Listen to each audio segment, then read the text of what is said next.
Kaharti ayeuna mah ari geus kieu mah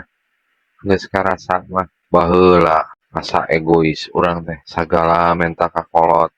ngan saukur cukup heug engke ku emak jeung apa diusahakeun ka hayang maneh ngan tembal teh kieu ceuk kuring teh ngan saukur heug-heug hungkul tapi bari jeung teu dipikiran gitu pok torolong pok sang tapi ka ayeuna mah ku ayeuna mah kaharti jawaban eta teh karasa ayeuna mah boga budak teh Pak hayang anu heug tembal kuring teh ku apa diusahakeun bener matak beuki dieu teh asa loba dosa kakolot teh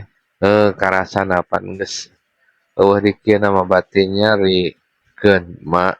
apa mudah-mudahan sing jadi ibadah sing dihampura sagala dosa